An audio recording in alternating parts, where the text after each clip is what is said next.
Chers collègues, je suis vraiment très heureuse d'accueillir à présent le professeur Jean Sibilia, doyen de la faculté de médecine de Strasbourg, président du comité scientifique local.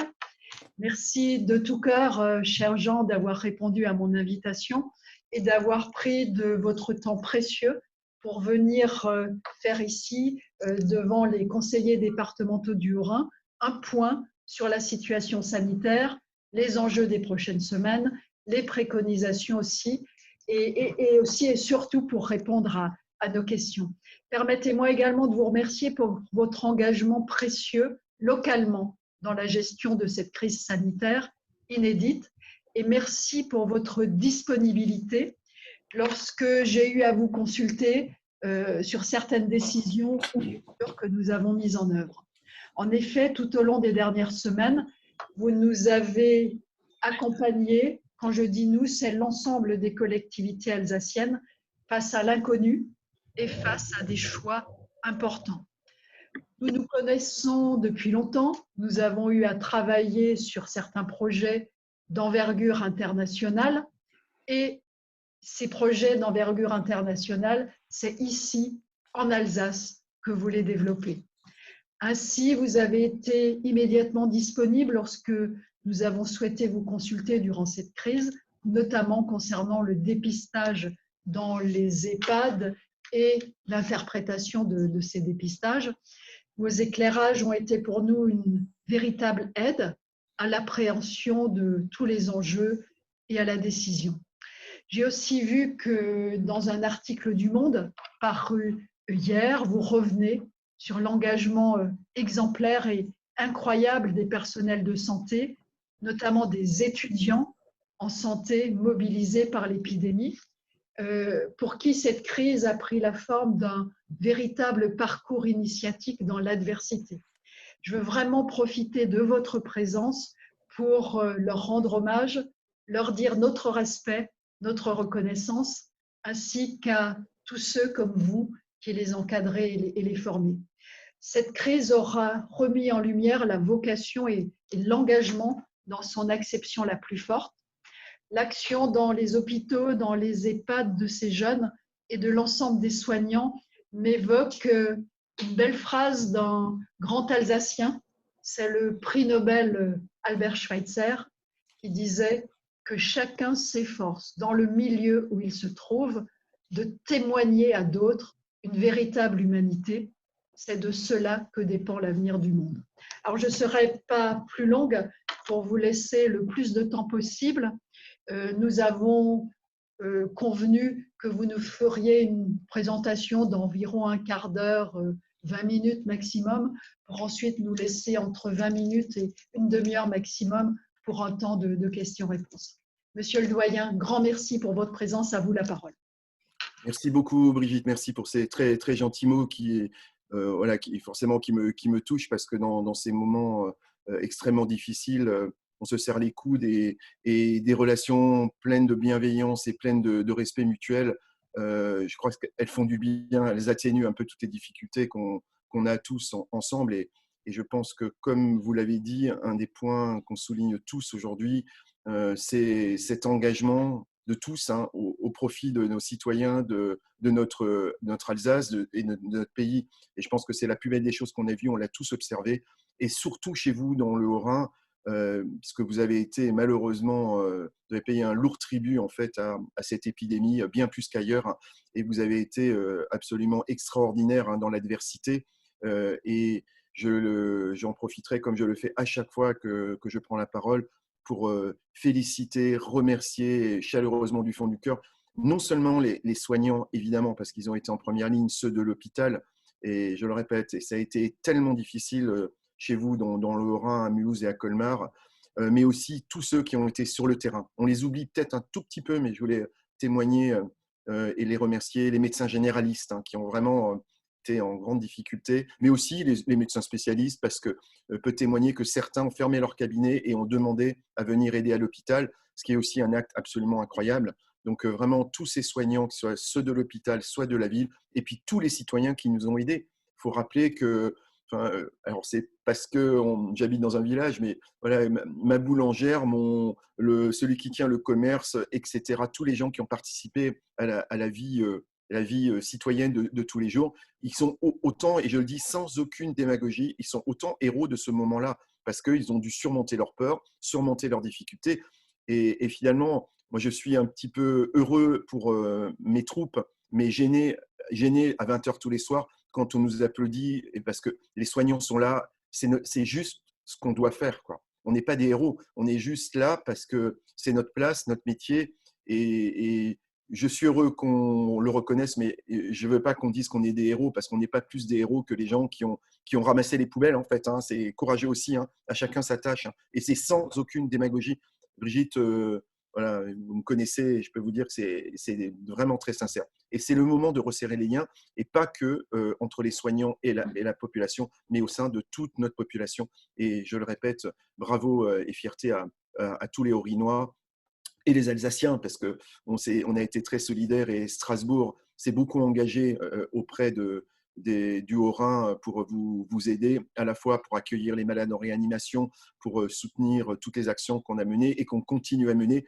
Et je pense qu'il faut absolument, dans le monde, on aime bien dire dans le monde de demain, alors le monde de demain, il ne sera pas non plus idyllique, hein, on ne reset pas simplement en tournant un bouton, hein, le monde de demain, mais je pense qu'il ne sera quand même pas pareil. Il ne sera pas complètement transformé, mais on ne reviendra pas non plus à ce qu'on a vécu avant. Et tirons le meilleur, et on pourrait citer beaucoup de phrases. Et elle est magnifique, hein, je ne la connaissais pas, celle d'Albert Schweitzer, mais merci Brigitte de me l'envoyer parce que je la répéterai. Mais essayons de garder le meilleur, et il y a beaucoup de choses à faire, à la fois sur le terrain, dans nos territoires, dans nos hôpitaux, dans notre système de santé, dans notre société, et même au-delà. Je suis très sensible à une dimension qui nous touche, nous, en Alsace, qui est la dimension européenne, très sensible à la solidarité de nos voisins qui nous ont quand même donné un sacré coup de pouce, mais j'allais dire quasiment à l'amical sur le terrain, et regretter peut-être que l'Europe de la santé, là, je suis en train de rédiger un texte, une tribune pour un grand journal sur l'Europe de la santé, parce que je pense qu'on peut faire beaucoup mieux, et que donner un sens à l'Europe de la santé, c'est donner un sens peut-être à la solidarité européenne.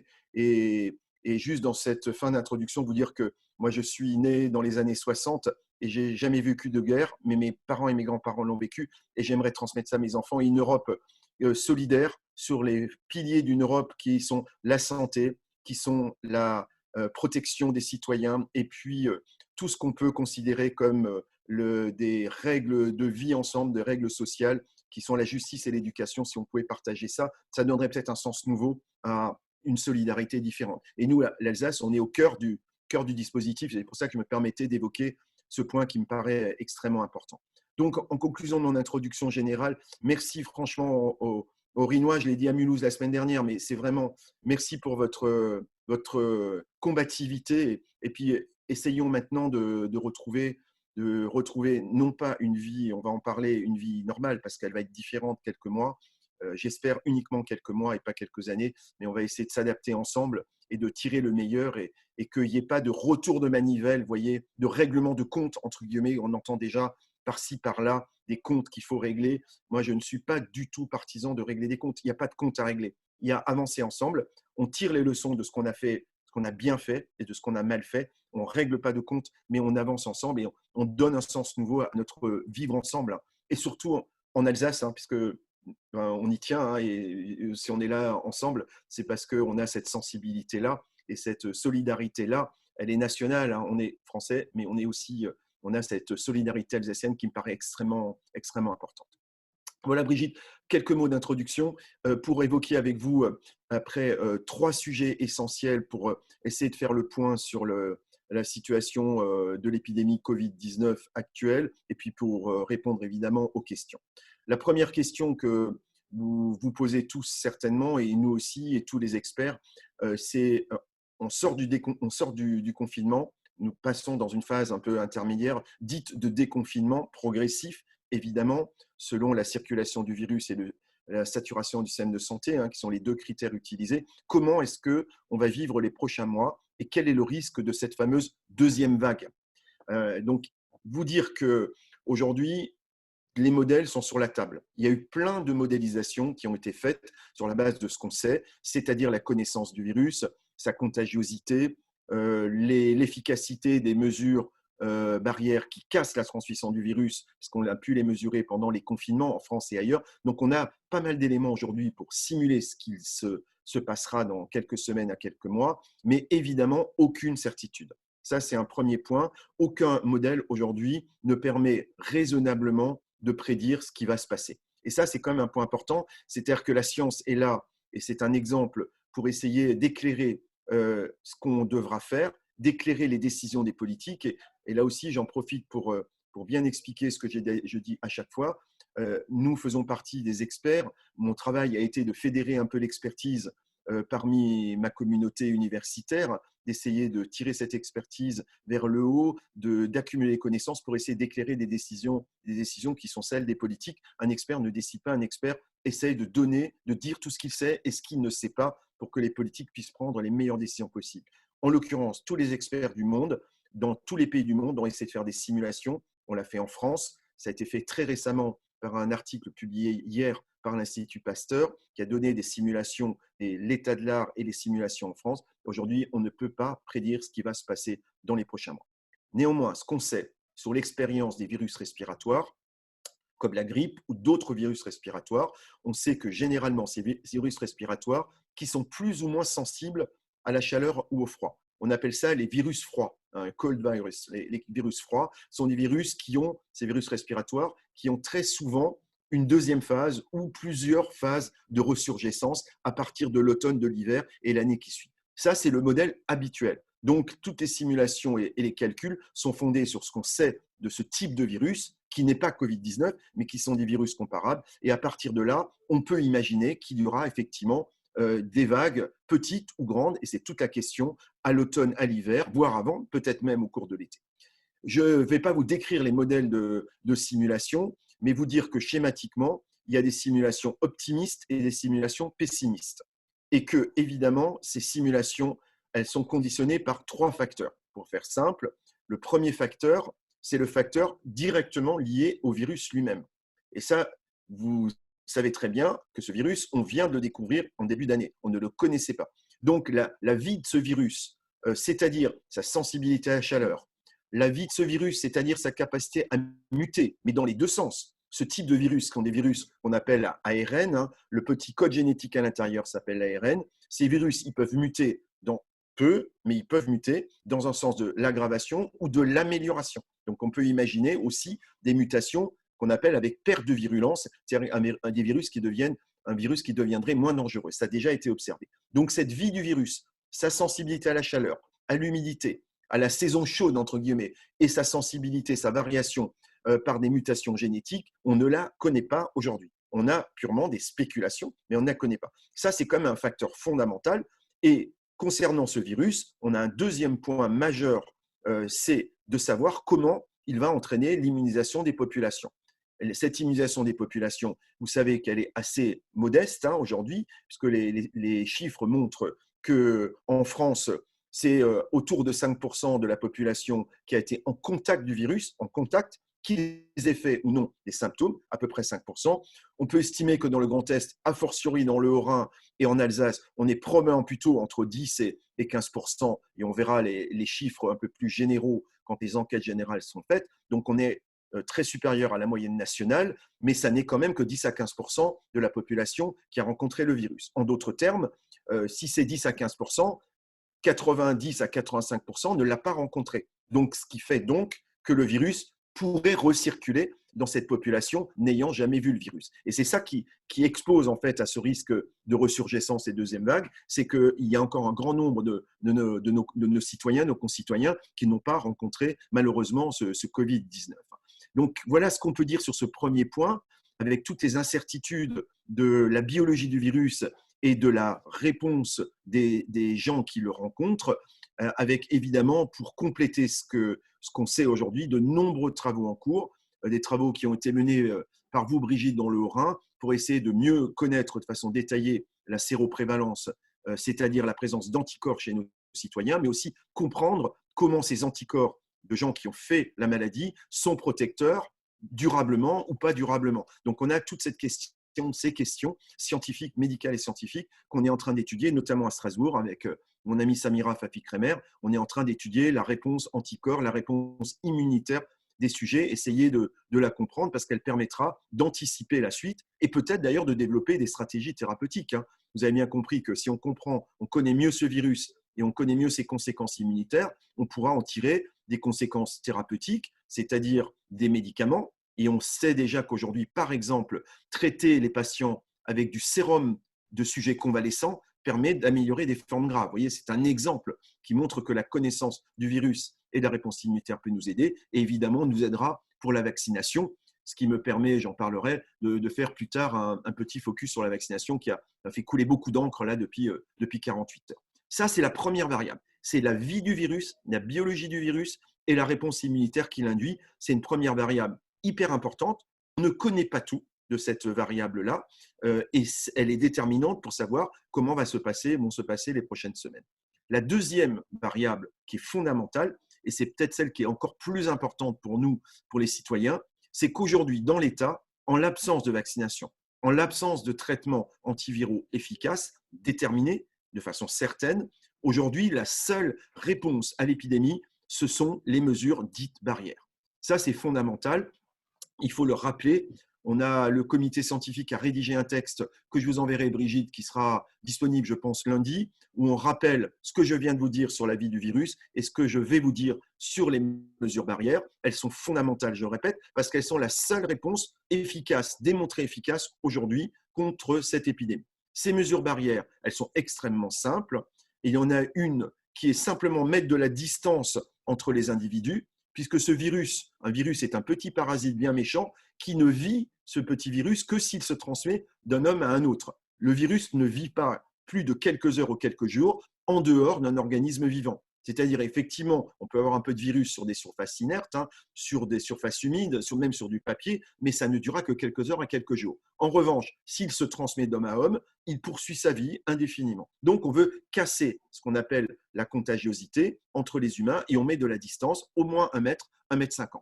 Pourquoi ? Pour une raison simple, aujourd'hui qui est très claire, c'est que ce virus se transmet à la fois par voie respiratoire, par les petits postillons et ce qu'on projette. Les postillons d'un sujet infecté, si elles rejoignent le nez, la bouche ou les yeux, elles sont capables de transmettre le virus même à distance, dans une distance inférieure à 1 mètre, 1,50 m. Donc la première mesure, c'est garder une forme de distance. Alors je préfère le terme distance physique que distanciation sociale, que je trouve trop compliqué et pas très joli, mais il faut une distance physique de l'ordre d'1 mètre, un peu plus quand on court. Ça, c'est une chose intéressante qu'on a appris. Un jogger ou un coureur, à l'exercice physique, projette les particules un peu plus loin quand il respire très fort.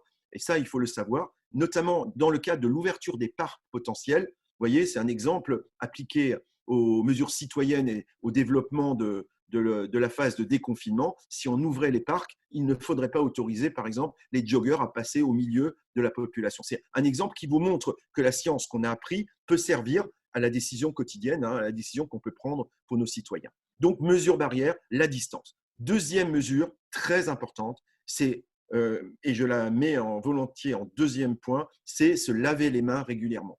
Clairement, on a aujourd'hui beaucoup d'arguments pour penser que la première contamination, ce n'est pas la projection de gouttelettes d'un sujet infecté à un autre, la projection de postillons sur les yeux, le nez, la bouche, mais c'est plus nos propres mains qui vont toucher des surfaces infectées par le virus et qui machinalement viennent se porter à notre nez, notre bouche et nos yeux.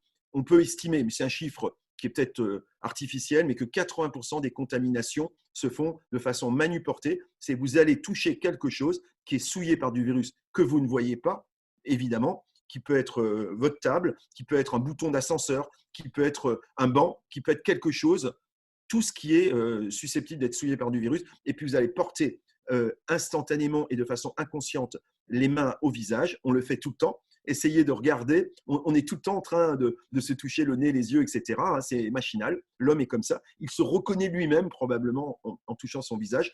Et ça, c'est très contaminant. Donc, il faut se laver les mains en permanence. Il faut acquérir une forme de réflexe qui est se dire, chaque fois que j'ai touché quelque chose qui est susceptible d'être infecté dans l'espace public, et je me lave les mains, je me mets du gel hydroalcoolique. Ça, c'est très, très important.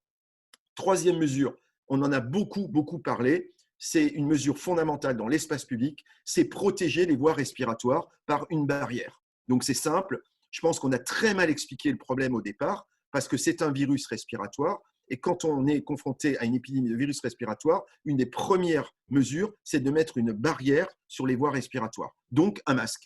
Un masque. Alors, le masque, il est utile dans toutes les conditions, à l'hôpital, en réanimation, mais aussi aujourd'hui, malheureusement peut-être, hein, mais dans la vie civile, hein, au quotidien, et a fortiori dans toutes les situations où les mesures simples de distance ne sont pas respectables tout le temps. Je pense à des choses très simples, là, le passage dans la rue, les commerces, peut-être demain, on verra dans les restaurants, c'est une vraie question, à chaque fois que le mètre 50 ne peut pas être respecté, il faut absolument mettre un masque parce que là, vous protégez vos voies respiratoires. Donc ces trois mesures-là, la distance, le lavage des mains extrêmement régulier et le port d'un masque à chaque fois qu'il n'y a plus de respect des mesures barrières, c'est absolument fondamental. C'est la seule réponse aujourd'hui démontrée absolument efficace dans cette épidémie.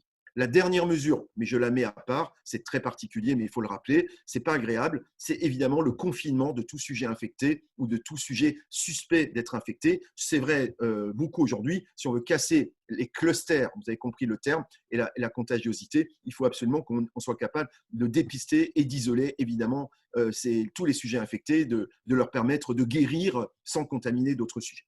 Ça, c'est vraiment important, et on l'a rappelé, il faut le rappeler, et il faut relayer dans une vision, et pour conclure sur ce deuxième point, dans une vision qui est extrêmement, en tout cas nous, c'est la recommandation qu'on donne, dans une vision extrêmement citoyenne, solidaire, généreuse et responsable. Je pense que c'est les mots-clés fondamentaux. On ne doit pas être dans une vision coercitive. Notre société n'est pas construite comme ça. Il y a des sociétés où c'est plus acceptable. Quand on voit la Corée, non pas du Nord, mais du Sud, même du Sud, je ne parle pas de la Corée du Nord, mais où il y a eu 0 malade, 0 infection, mais voilà, c'est un petit clin d'œil aussi à la chance qu'on a de vivre en démocratie avec un sens de la liberté et de l'information que beaucoup de pays n'ont pas au niveau où on l'a, mais même en Corée du Sud, le tracing, c'est-à-dire le suivi des malades, la coercition imposée dans des sociétés asiatiques n'est pas transposable aux nôtres. Donc nous, on doit agir sur les leviers qu'on connaît, c'est-à-dire, moi je crois profondément à ça, sur la responsabilisation individuelle et collective, en rappelant que quand on fait ça, quand on applique ces mesures barrières, on se protège soi, mais surtout on protège les autres. C'est ça qui est important. C'est comme la vaccination, hein. On oublie de le dire, je le regrette, mais la vaccination contre la grippe, ou j'espère un jour contre le corona, est un geste citoyen de générosité et de protection des autres. On protège les autres. Donc je crois qu'il faut agir, je le répète, responsabilisation, expliquer que c'est de la générosité, expliquer que c'est du civisme sanitaire qui est aujourd'hui indispensable. Et ça, il faut y mettre de la pédagogie. La recommandation j'ai faite à Strasbourg à plusieurs reprises, c'est accompagnons les citoyens pour leur expliquer qu'il faut faire ça pour eux et pour les autres, plutôt que de les verbaliser dans l'espace public ou dans les transports, c'est leur donner un masque et que ceux qui n'en ont pas, plutôt que de les punir, c'est leur expliquer, leur dire pourquoi il faut qu'ils en portent et leur en donner. Ça, c'est extrêmement important. Voilà, ça c'est vraiment ce point 2 qui est majeur et que je me suis permis de détailler. Le point 3 qui est fondamental parce qu'on est dedans et vous y avez participé, Brigitte, en anticipant, et votre action dans les EHPAD, je l'ai déjà dit à plusieurs reprises, était remarquable. En fait, parce que vous avez pris les devants et qu'il est important d'agir notamment au profit des plus fragiles. Je pense que je vais vous expliquer ça. Donc, dans cette troisième partie, il faut maintenant qu'on va sortir du confinement, il va falloir qu'on accompagne le déconfinement pour éviter la deuxième vague, c'est-à-dire la contagiosité, et a fortiori, éviter la contagion de nos plus fragiles, pour une raison extrêmement simple. Et ça explique très bien la hiérarchie de ce qu'il faut qu'on mette en place. Parce que finalement, le problème de ce virus, il n'est pas de tuer un grand nombre de sujets. Vous avez vu les chiffres de mortalité. En fait, quand on prend les gens jeunes jusqu'à 59 ans, puisque la tranche, on peut considérer que jusqu'à 59 ans, on est encore assez jeune, jusqu'à 59 ans, le maximum de mortalité dans les tranches d'âge est 0,2%. C'est peu, au fond, hein. Par contre, là où ça devient extrêmement embêtant, c'est sur les populations au-delà de 60 ans et évidemment au-delà de 70, de 80, etc., où là, la mortalité est très, très, très importante. Or, on tient à nos anciens, qu'on aime beaucoup, C'est l'anniversaire de mon papa aujourd'hui qui a 86 ans. Vous voyez, donc c'est son anniversaire le 15 mai. Et voilà, on tient à nos parents, on tient à nos anciens. C'est évident, on les aime et on a envie de les garder le plus longtemps possible. Mais au-delà de ça, plus collectivement, le fait de préserver les populations les plus fragiles, c'est-à-dire celles qui deviennent malades, on va préserver le système de santé. Parce que notre problème, et ce qui a mené au confinement, ce n'est pas la gravité intrinsèque de ce virus, c'est le fait qu'il mène à l'hôpital et en réanimation un grand nombre de patients fragiles, c'est-à-dire des sujets âgés et des sujets plus jeunes atteints de diabète, d'hypertension, d'obésité, etc. Donc il faut vraiment, si on est comment vous dire, cohérent dans la stratégie, il faut éviter, pour éviter un deuxième confinement, que je crois tout à fait possible, éviter de contaminer les populations les plus sensibles, c'est-à-dire celles qui sont le plus susceptibles d'aller à l'hôpital et en réanimation. Donc, nos sujets âgés dans les EHPAD, ceux qui vivent en collectivité, les sujets avec des comorbidités ou les sujets qui vivent en confinement en travail, dans des entreprises où on travaille dans des petits espaces, et évidemment nos soignants, qui sont une des priorités dans le dispositif. Donc, je crois que les actions qu'on doit mener en complément du dispositif national, qui est quand même, on a beaucoup critiqué le gouvernement, les collectivités, de leur incapacité, mais quand vous regardez le dispositif qui a été mis en place aujourd'hui avec un nombre de détecteurs en ambulatoire, à l'hôpital, le centre 15, SOS médecins, les laboratoires de virologie, quand on voit le dispositif de détection tout azimut mis en place avec les médecins généralistes dans un système de coordination par l'assurance maladie, on a fait tout ça en 2 mois. Je suis dans le système de santé depuis 30 ans. C'est inimaginable pour nous qu'on ait réussi une organisation. Alors, on jugera de son efficacité, bien sûr, à distance, mais cette organisation, elle est quand même assez remarquable, au moins dans son arborisation. On verra son efficacité. Voilà, ne présumons pas des résultats, mais quand même, on a mis en place quelque chose de très important, impliquant évidemment les territoires, et ça me paraît fondamental. Il ne faut pas travailler qu'avec l'hôpital.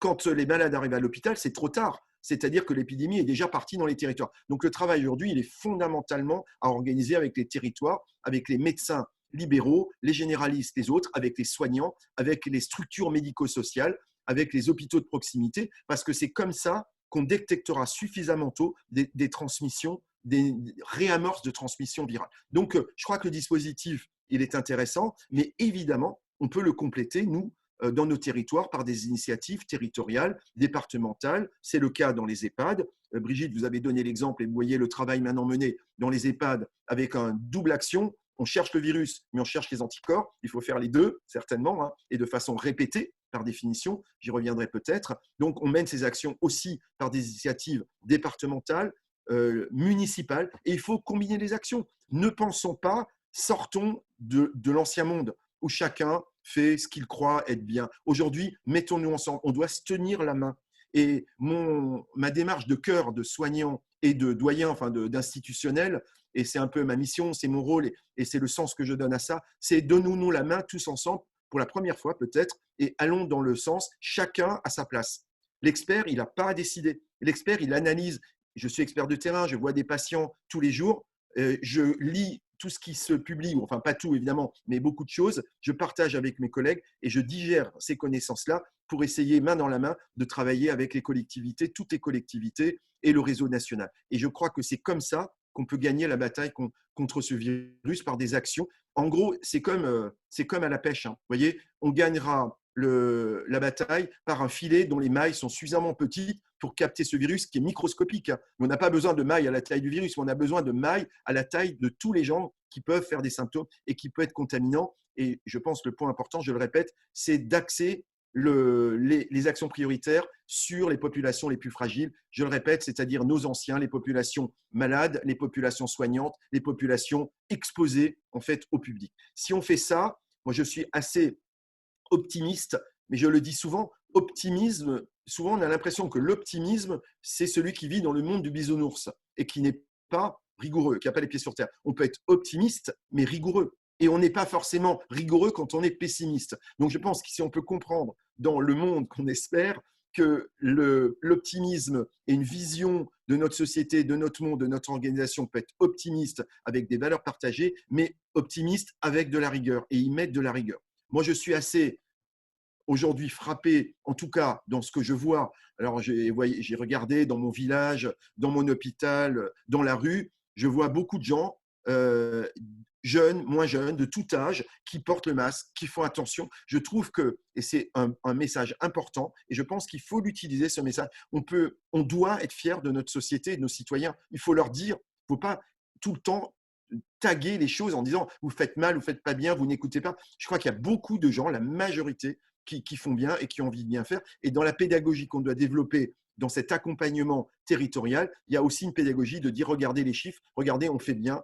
voilà, ça marche. Et je suis sûr que si on fait ça, on peut s'en sortir sans une deuxième vague qui reviendrait au niveau de la première. Évidemment, un expert n'est pas un devin, et surtout pas, hein, et l'expert n'a pas de conviction. Je ne donne jamais ma conviction profonde parce qu'on s'en fout au fond. C'est pas ça qui compte, c'est ce que je sais et ce que je ne sais pas. Donc aujourd'hui, je ne sais pas si on aura la chance de ne pas avoir de deuxième vague qui encombre à nouveau le système de santé, ce qui serait franchement très compliqué à vivre.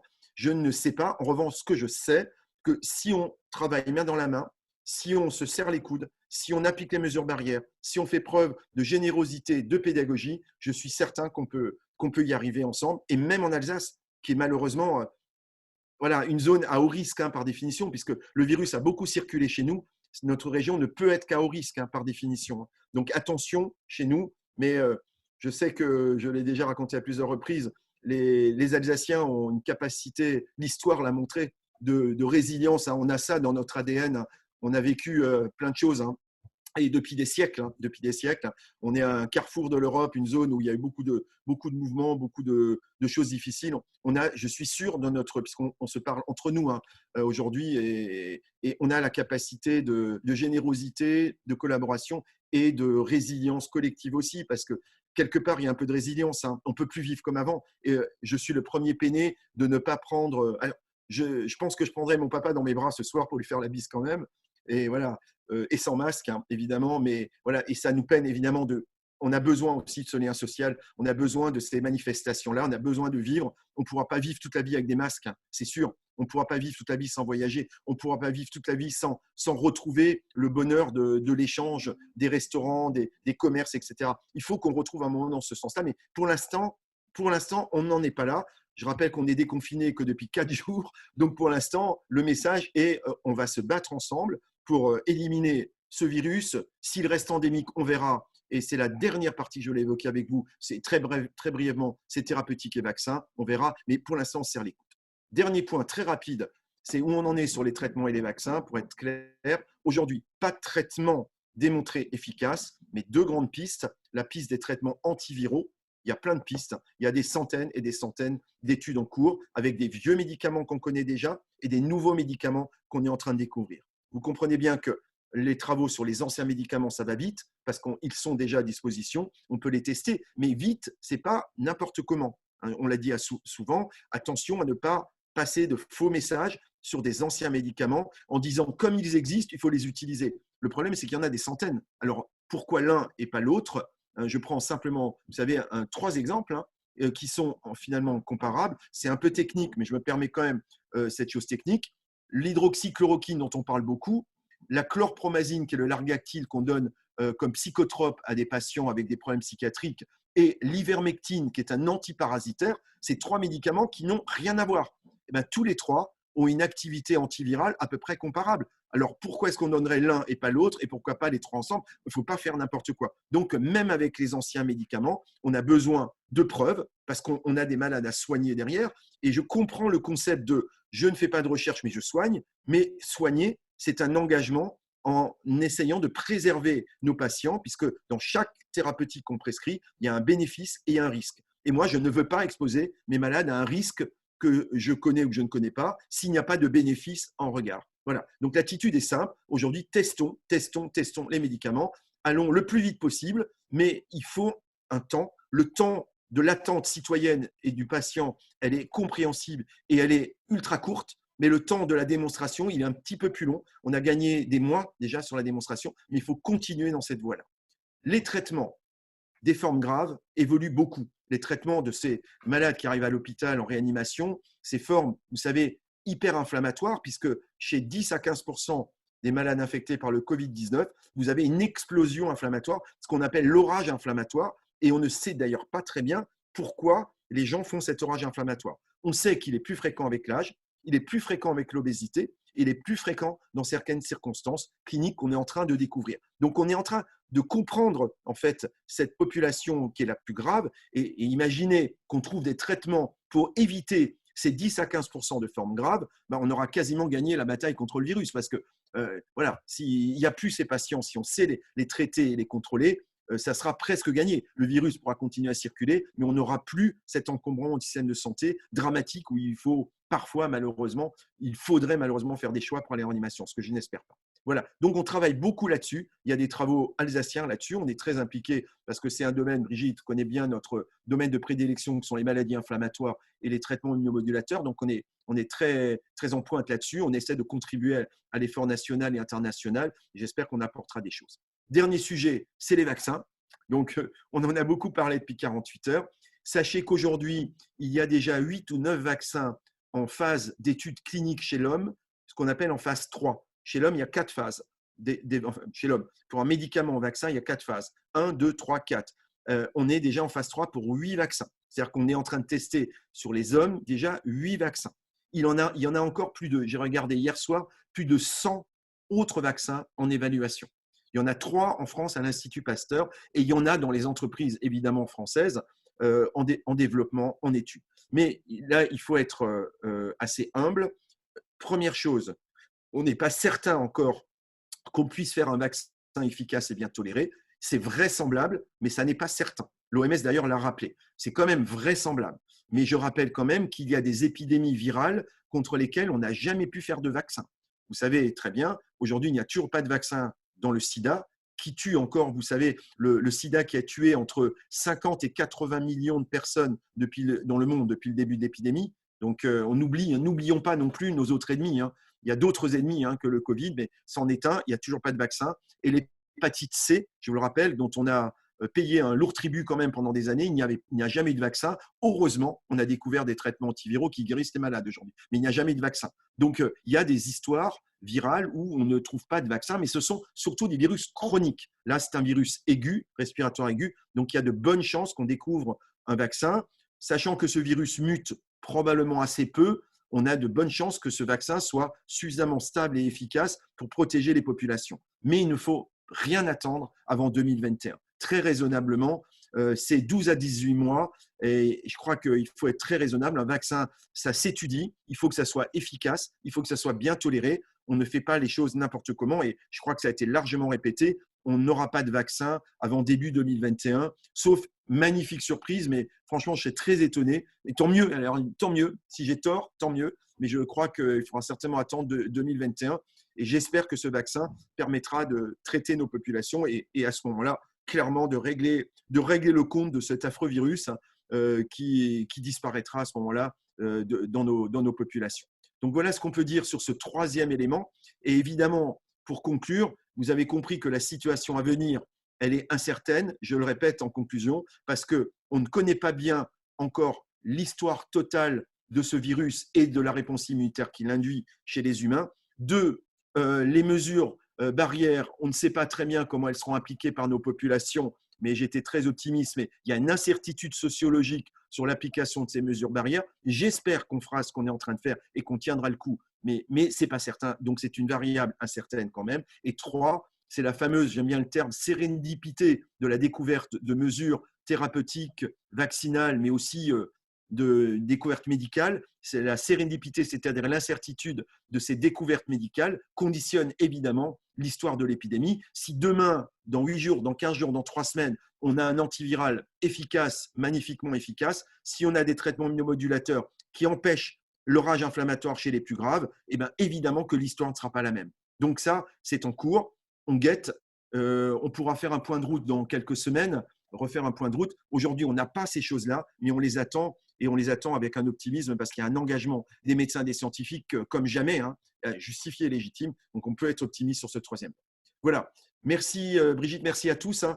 J'espère que je vous ai fait un résumé le plus complet, le plus simple possible d'une actualité qui est très riche, puisqu'il y a eu plus de 10 000 publications scientifiques, hein, pas dans Paris Match et dans l'Alsace ou dans les DNA, mais dans les revues scientifiques, plus de 10 000 publications depuis le début de l'année, ce qui montre l'engagement massif, hein, de la science mondiale pour essayer de résoudre cette énorme épine qu'on a dans le pied et que j'espère on pourra retirer dans les mois à venir. Voilà. Merci de m'avoir écouté. Grand merci, monsieur le doyen, cher Jean, de nous avoir partagé ces connaissances. On a envie de vous applaudir, en effet, parce que vous le faites comme d'habitude avec grande modestie et beaucoup, beaucoup d'humilité. Merci à vous.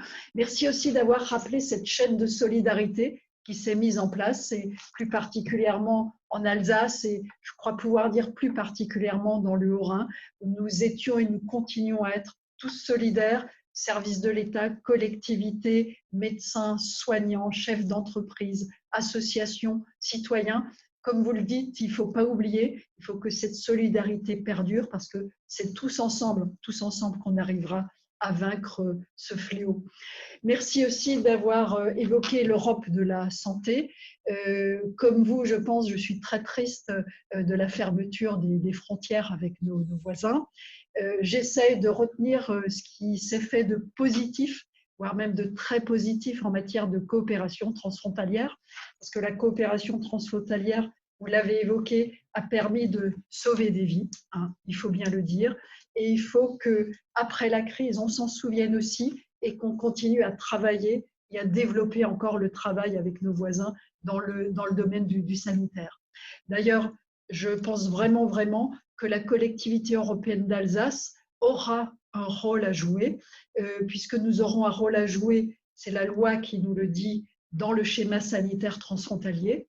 Et l'expérience montre que l'Alsace était l'échelle pertinente dans la gestion de la crise. Et demain, la politique sanitaire, tant à l'échelle de l'État que des collectivités, eh bien, doit, je pense, être appréhendée à l'échelle de l'Alsace, et la collectivité européenne d'Alsace devra avoir des compétences en la matière. Je ne veux pas être plus longue, j'ouvre tout de suite les questions à mes collègues, et je vois qu'Éric Stroman a une question. Éric Stroman. Merci Madame la Présidente, monsieur le professeur, monsieur le doyen.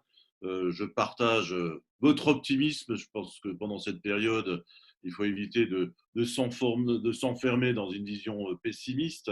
Je partage aussi votre idée qu'il ne faut pas rentrer dans un phénomène de revanche, mais quand même pour le Haut-Rhin, il faudra s'interroger sur ce qui s'est passé. On a quand même, je crois, 1400 morts dans notre département. Il s'est passé quelque chose au début de la pandémie qui a échappé notamment à notre organisation administrative. Et je crois qu'il faudra se pencher sur cette question, et notamment du dysfonctionnement, c'est clair, de l'ARS. Avec la question des masques barrières, je partage complètement votre analyse. Et là, c'est un problème occidental. Au départ, on considérait que c'était un petit peu du folklore asiatique que de porter ces masques. Et ça a même imprégné un peu le personnel politique français. Et le doute aujourd'hui, enfin en tout cas les Français ont un doute par rapport au discours politique. Ça tient aussi au discours qui a été tenu par rapport à l'utilité de ces masques, hein. Je crois qu'il faut jouer au maximum la transparence, c'est ce que vous faites, et expliquer scientifiquement ce qui se déroule devant nous. Alors depuis quelques jours, je vois à Colmar, les laboratoires proposent des tests de sérologie. Et les gens s'y rendent, ils ne sont pas remboursés, ils payent 40 € et ils se font tester. Et autour de moi, puisque je suis très présent à Colmar, autour de moi, les gens sont très souvent étonnés par les résultats. Vous avez madame qui était alitée pendant 3 semaines, qui avait de toute évidence le Covid sans avoir été testée, en tout cas tous les symptômes. Elle est confinée pendant toute cette période avec son mari. Les deux se font tester.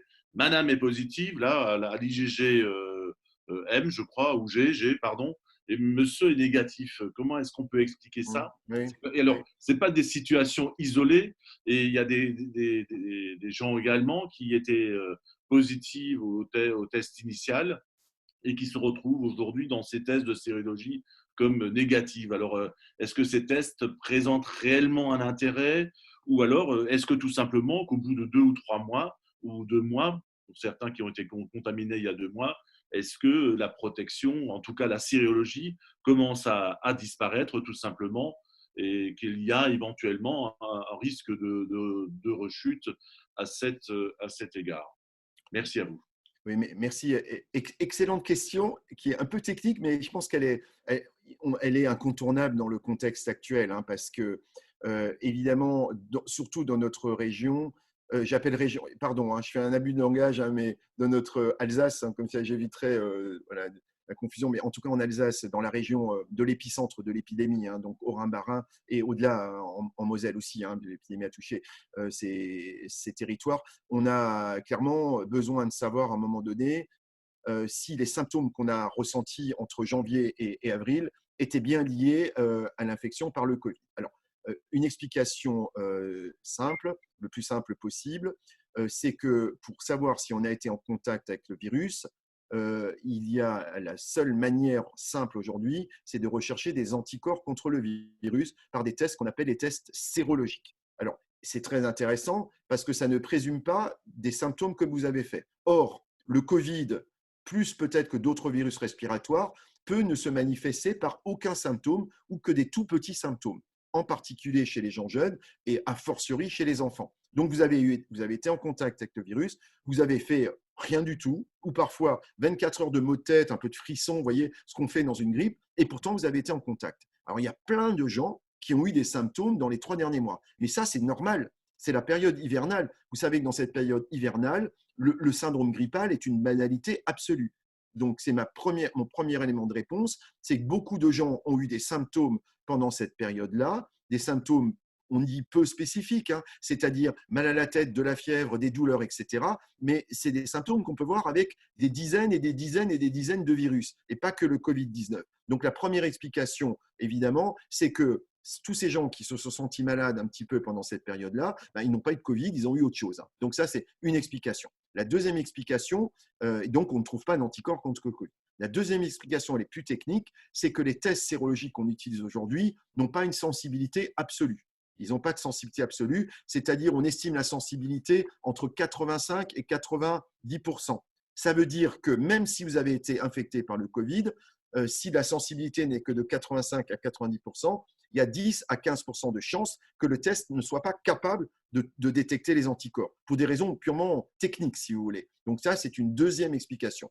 La troisième explication, on est en train de l'affiner, c'est que la réponse immunitaire de chacun est différente. Et on a observé notamment que les sujets qui ont fait peu de symptômes, ou pas de symptômes, mais qui ont eu un virus, hein, frotté avec le test positif, hein, donc ça a été démontré à Shanghai et dans une ou deux autres études, vous avez le virus, vous êtes certain, mais quand on regarde la réponse anticorps à 2-3 semaines, il ne faut pas regarder avant, parce que les anticorps mettent 2-3 semaines à apparaître, hein, c'est aussi un élément d'explication important, mais si vous regardez à la bonne période, 2-3 semaines après, eh bien, vous n'avez pas fait d'anticorps détectables. Et effectivement, il y a 30% de gens jeunes qui ont fait des formes minimes, qui ne développent pas d'anticorps, on ne sait pas pourquoi. Mais, dernier commentaire, ça ne veut pas dire qu'ils n'ont pas fait de réponse immunitaire.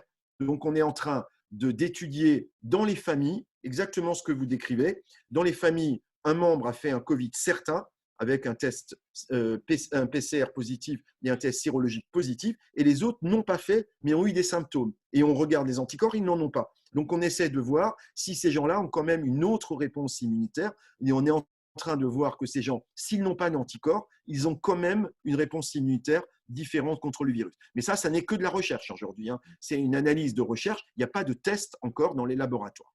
Je finis en vous disant que, évidemment, les tests faits dans les laboratoires aujourd'hui sont non remboursés, mais que l'HAS, la Haute Autorité de Santé, a promis sous 8 ou 10 jours de donner des recommandations sur les tests rapides faits par les laboratoires de ville et de donner des recommandations de validation de ces tests et donc d'accorder le remboursement. Donc, on aura assez rapidement une recommandation nationale après comparaison de tous les tests, des bons tests, des moins bons et d'un remboursement de certains sur prescription médicale, hein. Il faudra le faire sur prescription médicale. Donc, on aura évidemment très rapidement maintenant des éléments supplémentaires et on pourra peut-être mieux utiliser les tests qu'on ne le fait aujourd'hui.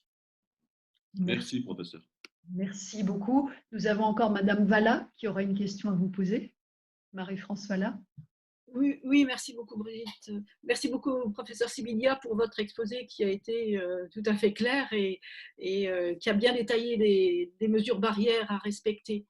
Je voudrais vous demander, à titre personnel, mais je pense que ça intéresse beaucoup de monde aujourd'hui, quid du comportement en famille lorsqu'effectivement il y a des personnes qui sont en proximité, des soignants, mais encore toutes les autres personnes qui sont à proximité de malades, que faire? Et pour moi, c'est une inquiétude personnelle, mais je pense qu'elle doit être partagée avec beaucoup d'autres personnes. Et que fait-on aujourd'hui? Nous sommes souvent dans la tranche d'âge des personnes fragiles, au-delà de 60 ans. Que fait-on dans le milieu familial? Comment respecte-t-on ces mesures barrières? Qu'est-ce que c'est un porteur sain? Est-ce que finalement un soignant ou une personne qui est en contact avec les malades peut être un porteur sain et transmettre le virus sans en être lui-même conscient? Voilà. Enfin, je trouve que autant dans l'espace public, on peut respecter facilement ou au moins relativement facilement les consignes, autant dans le cercle familial, ça devient beaucoup restreint, en particulier, ça devient plus compliqué. Donc, Oui. j'apprécierais beaucoup d'avoir des conseils dans ce domaine. Merci beaucoup. Oui, c'est une très bonne question. Jean, si vous permettez, Bien sûr. comme il y a encore d'autres questions, on va peut-être toutes les prendre pour les regrouper. Oui, ok, d'accord. Comme ça, on peut les regrouper peut-être. Ok. Pour pouvoir vous libérer au plus vite. C'est une très bonne question sur la protection intrafamiliale. Vous avez raison. Ok. Alors, il y a Madame Fatima Yen et Madame Karine Pagliarulo qui ont des questions. Merci Madame la Présidente, bonjour au professeur et puis pour cet exposé fort intéressant. Écoutez, mes deux questions sont vraiment directes. Est-ce que les personnes qui ont déjà eu le Covid-19 peuvent encore l'avoir? Et la deuxième question, pour la ville de Mulhouse, est-ce que vous avez par exemple connaissance des nombres de cas nouveaux donc de Covid récemment, après le déconfinement? Merci beaucoup. Merci. Madame Pagliarulo. Oui, vous m'entendez? Oui. Oui, bonjour professeur, merci pour ce très bel exposé et cette belle leçon aussi pour nous permettre à tous d'être sur la même lignée. Juste deux interrogations. Moi, j'ai remarqué, vous l'avez souligné, la solidarité territoriale et surtout les fameux hôpitaux de proximité qui ont vraiment joué leur jeu dans cette crise et qui ont pu aussi aider nos concitoyens dans la proximité. Juste une question qui concerne les enfants, parce que vous ne l'avez pas évoqué à l'heure où les écoles réouvrent et où beaucoup d'interrogations viennent autour de cette population où les moins de 6 ans, on le sait, ne peuvent pas porter de masque. Quel est votre avis à ce sujet? Qu'est-ce qu'on pourrait apporter aux parents pour peut-être les accompagner dans cette dynamique vers le scolaire, qui est quand même importante aussi, on l'a compris. Voilà, merci. Merci beaucoup. Voilà, je crois qu'on a pris toutes les questions. Je vérifie. Professeur Sibilia. Alors, trois excellentes questions. On va les prendre dans l'ordre. Un, sur la protection familiale. C'est une vraie question très compliquée, je trouve, qui a été assez peu débattue. En d'autres termes, en famille, on est proche. En famille, il est très compliqué d'appliquer des mesures barrières. On ne mange pas avec le masque le soir autour de la table, par définition.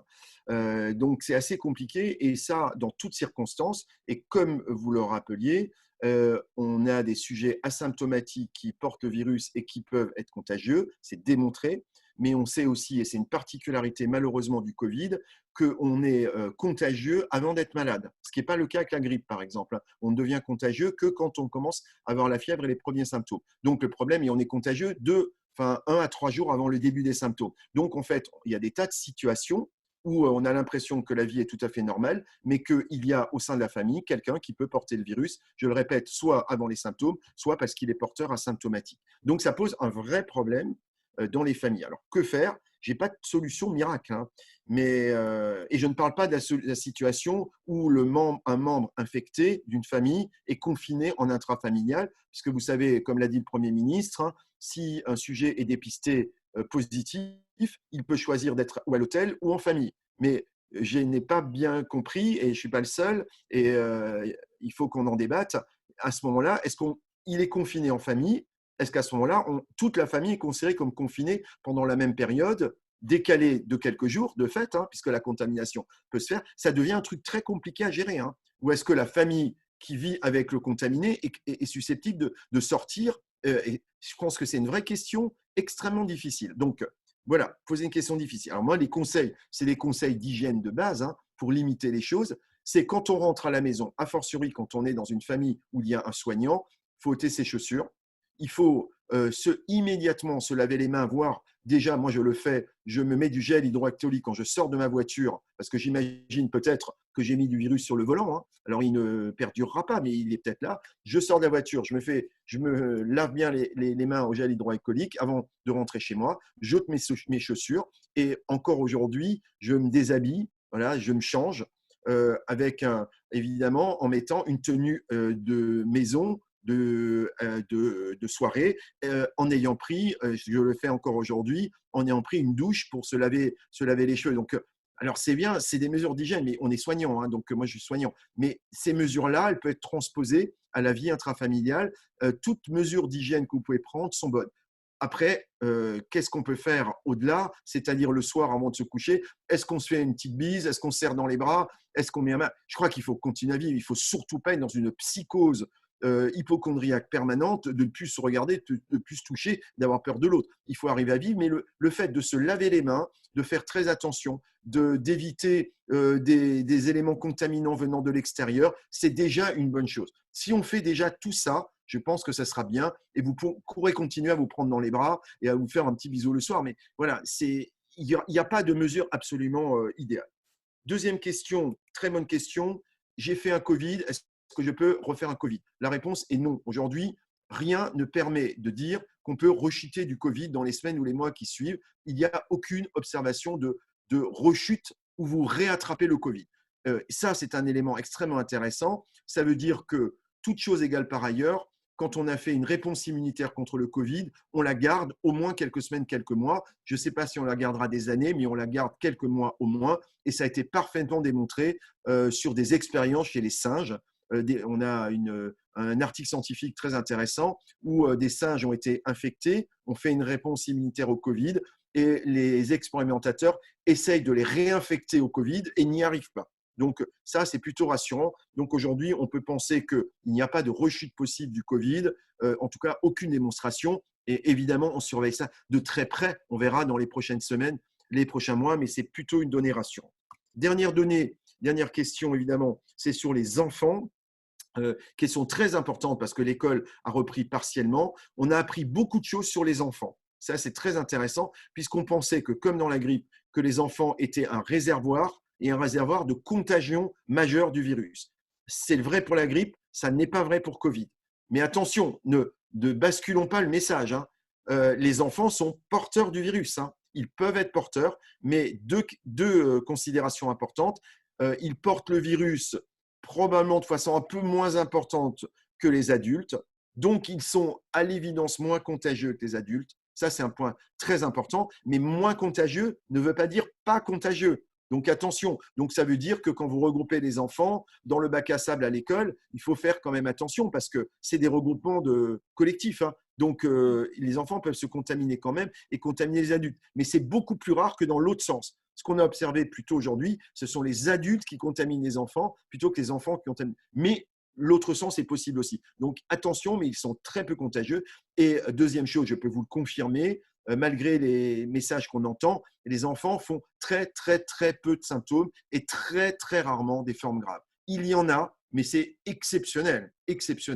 Mais malheureusement, il y en a, mais c'est vraiment exceptionnel pour être rassuré. Donc, ces deux éléments, je pense qu'ils sont très clairs. On n'a pas répondu à toutes les questions encore. Les enfants font-ils des anticorps? Combien de temps portent-ils le virus? Portent-ils le virus plutôt dans les selles que dans les voies respiratoires? Il y a des tas de questions qui vont se résoudre, mais globalement, ils sont peu contagieux et ils sont vraiment à peu de risque de forme grave. Ça, c'est plutôt rassurant. Donc, je crois que, poser la question, que l'expérience qu'on va mener là pendant quelques semaines de l'école avant les vacances, elle est intéressante. il vaut mieux, ça je crois, moi j'y crois vraiment profondément, il vaut mieux tester le modèle maintenant dans des conditions de sécurité maximale pour être prêt en septembre. Parce qu'en septembre, la situation ne sera plus la même. Donc on a besoin, tous les renseignements qu'on peut obtenir dans un retour à la vie sociale et la vie scolaire pendant le mois de mai, le mois de juin, nous sera très très utile à tous pour savoir ce qu'il faut faire en septembre. Imaginez que l'on fasse rien maintenant. Moi, je ne sais pas comment il faut ouvrir en septembre. Médicalement, je ne sais pas. Alors, on apprendra des choses dans l'intervalle. Il y aura peut-être une deuxième vague ou pas. On apprendra des trucs. Mais c'est quand même très intéressant de voir ce qui se passe aujourd'hui pendant ces quelques semaines avant les grandes vacances. Et on ouvrira mieux les écoles en septembre avec plus de sécurité, moins d'inquiétude peut-être, je l'espère, on verra, et des mesures qui seront des mesures probablement adaptées à la période de la rentrée. Donc, je crois que c'est important. Vous m'avez posé une dernière question, j'ai oublié, mais je l'avais noté. Vous me demandez le taux de recirculation du virus en Alsace et à Mulhouse. Je ne l'ai pas précisément parce qu'il faut le regarder jour par jour. Pour l'instant, les remontées de terrain, c'est qu'il y a toujours des infections Covid qui arrivent aux urgences. Il y en a toujours de détectées chaque jour. Donc, il n'y a pas d'extinction de la diffusion du virus. Il y a toujours du passage interhumain de virus. Ça incite quand même à la rigueur. Je l'ai dit, optimiser rigueur, c'est sali, mais il faut être très rigoureux. Le virus circule encore dans notre Alsace, aussi bien dans le Rhin que dans le Bas-Rhin. Donc, l'épidémie n'est pas finie. Et vous avez posé la question, évidemment, j'avais oublié d'en parler, mais des recommandations qu'il faudra prendre et proposer à l'issue de l'analyse de tout ça, parce qu'effectivement, le Haut-Rhin a été touché de façon incroyable. Il y a eu la Lombardie, il y a eu le Haut-Rhin, il y a eu quelques régions en Europe, il n'y en a pas beaucoup, quand vous regardez les choses. Alors, l'Angleterre est à part, évidemment, et puis il y a des régions où il n'y a rien eu, évidemment. On aura besoin d'une compréhension de cette hétérogénéité. Ça, c'est quand même très particulier. Il y a des choses quand même qu'aujourd'hui, on a du mal à comprendre. Il y a des pays comme la Grèce, la Roumanie, la Slovaquie, où il n'y a quasiment rien eu. En Slovaquie, il y a eu 20 morts. Vous vous rendez compte ? Et il y en a 1400 ou 1500 sur le seul département du Haut-Rhin. Donc, il y a certainement, mais dans une approche médico-scientifique, pas du tout dans une approche de revendication revancharde, mais dans une analyse médico-scientifique et épidémiologique, je pense qu'il faut vraiment qu'on comprenne pourquoi cet écart gigantesque quand même d'épidémie. Ça, il faut absolument qu'on le comprenne. On a des indices, mais il faudra qu'on l'analyse de façon détaillée. Je ne suis pas épidémiologiste, ce n'est pas moi qui le ferai, mais il y a des gens qui y travailleront, évidemment. J'espère que j'ai répondu à tout. Voilà. Merci, monsieur le professeur. Si vous avez encore 2 minutes, il y a une toute dernière question. Notre collègue, Madame Groff, a la parole. Bernadette Groff. Merci Madame la Présidente, merci Monsieur le Professeur de nous accorder de votre temps. 2 petites questions. Dans un premier temps, le sérum, vous parliez du sérum pour traiter les patients. Ce sérum a été utilisé dès le départ chez nos voisins suisses, entre autres. Chez nous, il me semble que non. Et deuxièmement, que pensez-vous de la polémique Sanofi? Oui, Sanofi, pardon, Sanofi. avec cette production de proximité qui pourrait se faire chez nous Bien sûr. et la polémique surtout. Merci Monsieur le Professeur. Alors, sur la polémique, moi, je vais être très clair. Cette polémique, elle n'est pas entendable. Enfin, je pense que là, c'est une décision éminemment politique que les politiques prendront. Ce n'est pas une décision médicale. Enfin, la position du médecin, elle est extrêmement simple. S'il y a un vaccin, il doit être accessible pour tous, mais à l'évidence, et pas pour un seul pays, et pas pour une seule population. Et il doit être accessible en priorité, gratuitement, pour les plus précaires et les plus fragiles. Enfin, il n'y a aucune discussion médicale possible. Enfin, là, c'est la ligne, pas jaune, mais c'est la ligne rouge. Ça ne se discute même pas. Enfin, cette discussion, elle n'est pas entendable. Enfin, je pense que Brigitte partagera certainement mon point de vue. On ne peut pas entendre cette discussion-là. Et là, de toute façon, ce n'est pas les experts, ce n'est pas nous qui avons la main. Notre réponse, elle est très claire et je pense qu'elle sera absolument unanime. Après, c'est une discussion qui est éminemment politique et je pense que les politiques entendront ce message. Donc, j'ai répondu à ça.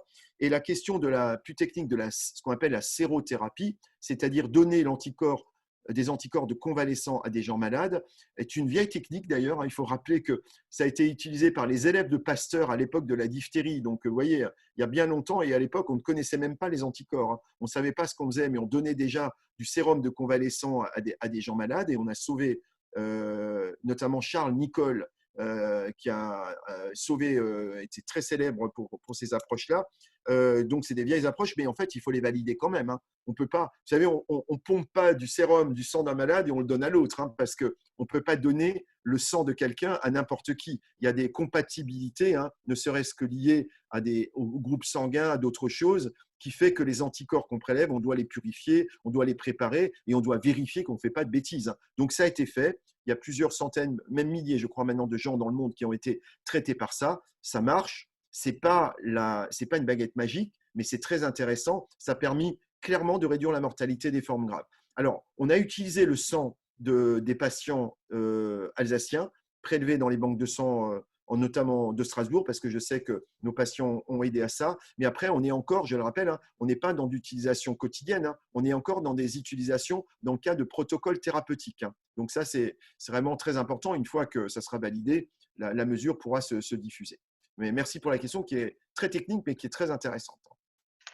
Voilà, merci de tout cœur d'avoir répondu à nos questions, cher Jean Sibilia. Nos collègues étaient d'ailleurs très nombreux ce matin à participer à la séance, preuve aussi de l'intérêt qu'ils avaient à vous écouter. Merci aussi aux journalistes qui ont été avec nous ce matin. Je voudrais vous dire pour terminer, cher Jean, monsieur le doyen, combien nous sommes fiers d'avoir en Alsace des personnalités, des experts engagés comme vous. C'est vraiment une fierté pour l'Alsace. Et puis, au nom de tous les collègues, si vous le permettez, un joyeux anniversaire à votre papa. merci de tout cœur et à très vite. À très vite. Merci beaucoup. Merci beaucoup. Au revoir Jean, chers collègues. Bonne journée à tous. Au revoir.